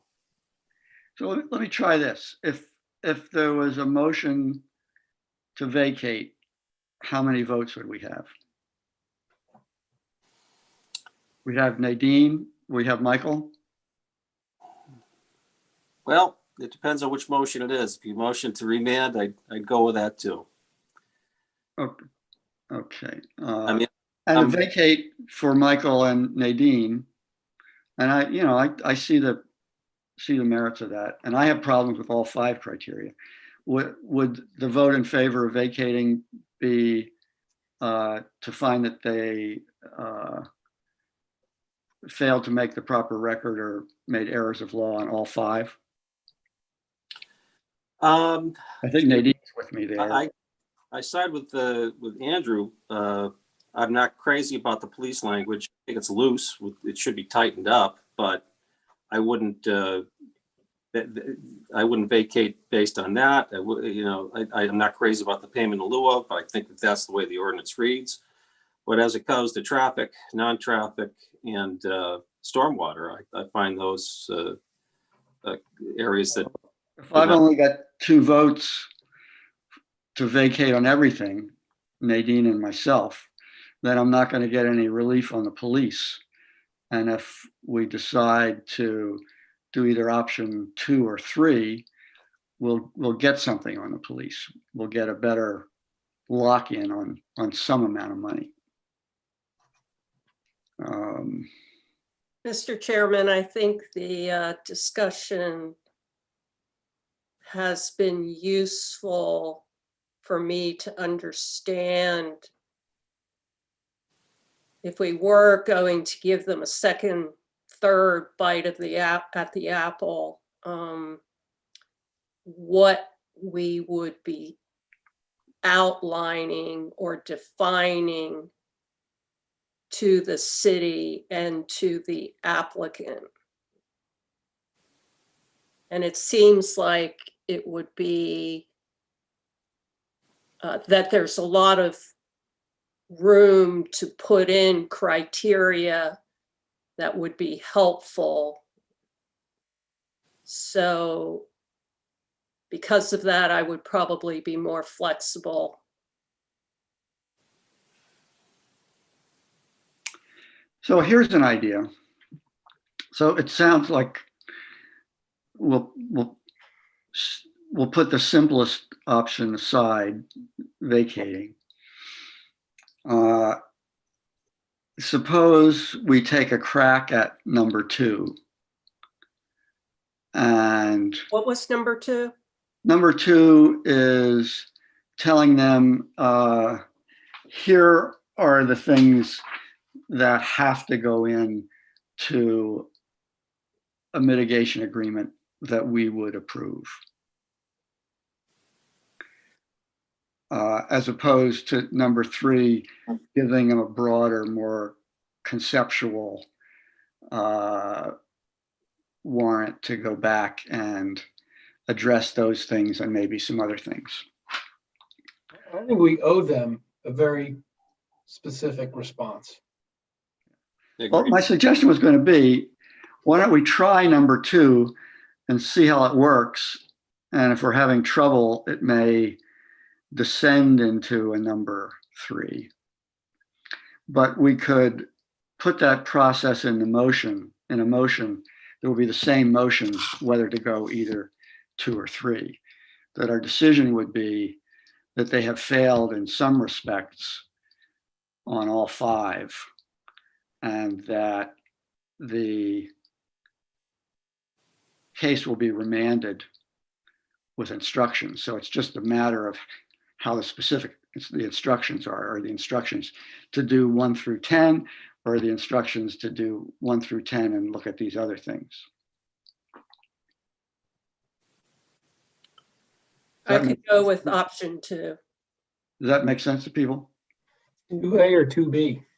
Yeah, that's sort of what I'm hearing is it's a 2.5, a 2B. I called it 2.5, yes. Yeah, exactly. Yeah. As Rob said earlier, Right. 2.5. So just so we're all on the same page, it sounds like, Mr. Chair, you're saying that perhaps with police, it might be easy to give specific instructions as what Right. we want to see, or Right. recreation specific with what we want to see. But as it comes to traffic or stormwater, well, that we can give them some guideposts, but we're not going to get into the nitty gritty, because I don't Right. I would agree with you as to what you said earlier, as of I have some shortcomings and expertise as it relates to traffic. Oh, I'm an expert in stormwater, sitting in lots of other traffic. things. What's that? Yeah, So- and that's, I'd like to see more, because it'll come back to us, and it's going to be on the record submission. So there should be more on the record as to why, what they're proposing, the mitigation that they're proposing. Yeah, Mr. Chairman, I agree with that completely. I found Mr. Walsh's comment in that regard persuasive for me to change my position. I think if anything, if we can get more evidence from the city as to their position, that would be extremely helpful. Yeah. Okay, well, so the motion I have in mind, let me read it and give you a chance to digest it a little bit, because I think it's what we need to put in the record tonight to say we took a vote and decided to send it back. But the specific things that they're going to do when we send it back are yet to be drafted. So what I had in mind was a motion that the certificate of adequate facilities and the mitigation plan be vacated because appellants have demonstrated, for specific reasons to be set forth in our written decision, that the record does not contain sufficient evidence from which a reasonable person could conclude that the capacity or safety of the facilities after mitigation will be equal to or greater than if the proposed project had not been developed. And because interpretation of code section 222820, that's the mitigation section, to accept mitigation that does not meet the standards of not worse than is an error of law. The case will be remanded to the Director of Planning Zoning for further proceeding consistent with the board's written decision and order.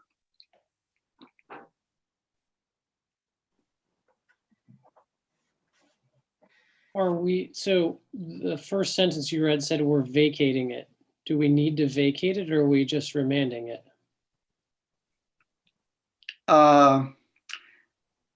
We vacated it last time, and the reason, well, first of all, yes, by operation of law, it's vacated because we found that they haven't demonstrated appropriate mitigation. If it was just on one, you'd have to vacate it because you can't have a certificate where any of the 9 haven't been satisfied.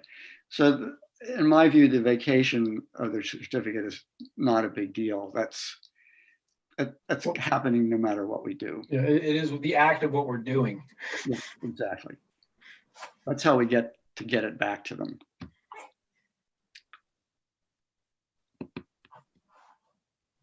Any other thoughts on the form of motion? No, I think that's fine. I think that's fine. I can certainly support that. And the way I would do it is sort of like the way we did last time. I'll take a crack at it. I'll ask Cheryl to take a look at it before I bother you guys. And then I'll send it out to each of you for your review. When do we add the clarity on the individual? Well, that's what I'm going to do. That's the written decision and order. You want us to take, we're not really supposed to be communicating outside of this forum here. We'll So have how do made a we, decision at that point. We just won't have agreed on our the specific terms of the remand. What we're restricted from doing is having a meeting in violation of the open meetings law. Right. And we don't do that by me sending out a draft to each of you guys and you writing back to me saying, this is what I need before I'll sign that piece of junk. Okay? So if you say the 50,000 for the police is not up to, it is a minimum requirement. Right.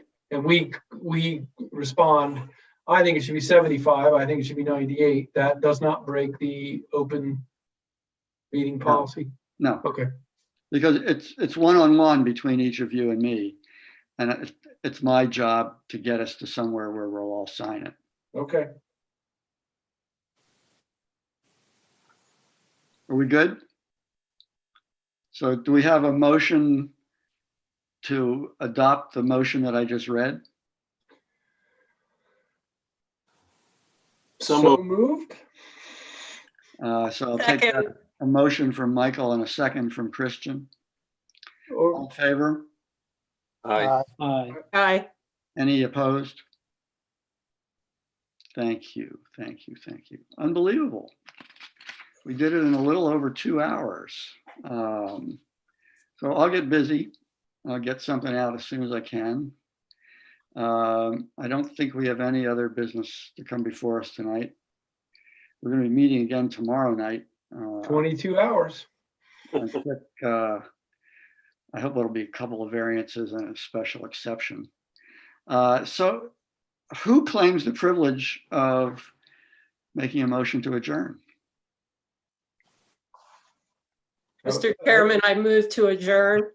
Is there a second? Second. All in favor? Aye. Aye. Thank you all. Thank you all to council again for your hard work and cooperation. I think it's sort of unprecedented in these cases. I'm grateful for it. And to staff,